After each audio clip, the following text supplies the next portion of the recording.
అసలు ఉన్నది లేనట్లుగా లేనిది ఉన్నట్లుగా చూపించడంలో ఆ రావణాసురికి నరకాసురికి అసలు తీసిపోయే ఎవ్వరు లేరు. మీ తర్వాత ఎవరన్నా ఎంత బాగా సృష్టించగలరంటే లేనివి ఉన్నట్లు ఉన్నవి లేనట్లు. మీ పచ్చ మీడియా కూడా మీకు అంత బాగా సపోర్ట్ చేస్తుంది. అసలు స్కామే లేని చోట స్కామ్ జరిగిందని చెప్పి అసలు సంబంధం లేని వాళ్ళ పేర్లను అందులో ఇంక్లూడ్ చేసి మీరు ఇవాళ అరెస్టులు చేస్తున్నారు. దొంగ సాక్ష్యాలు పుట్టించి అబద్ధపు స్టేట్మెంట్లు తీసుకుని బెదిరించే స్టేట్మెంట్లు రాయించుకుని మీరు కేసులు పెట్టిస్తున్నారు.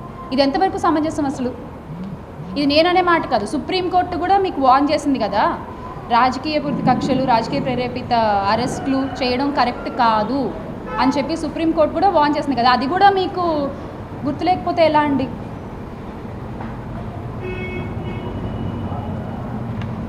అసలు అంటే ఇదంతా ఎందుకు చేస్తున్నారు అంటే మనసులో కక్ష పెట్టుకున్నారనమాట. స్కిల్ స్కామ్లో అప్పుడు చంద్రబాబు నాయుడు గారు అరెస్ట్ అయ్యి లోపలికి వెళ్ళారు కదా, అదంతా వైఎస్ఆర్ కాంగ్రెస్ పార్టీయే చేసేసింది అని మనసులో కక్ష.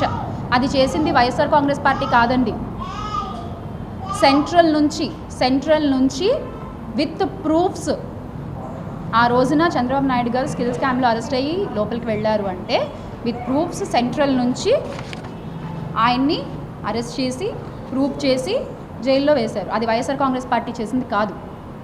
మీరు అది మనసులో కక్షలు పెట్టుకుని ఈ రోజున మా నేతలపై, మా సోషల్ మీడియా యాక్టివిస్టులపై, మా స్టూడెంట్స్కి కూడా రాజకీయ రంగు పులుముతున్నారు మీరు ఇవాళ. Definitely not right sir, definitely not right. ఎందుకు ఇంతమంది మీద మీకు ఇంత కక్ష?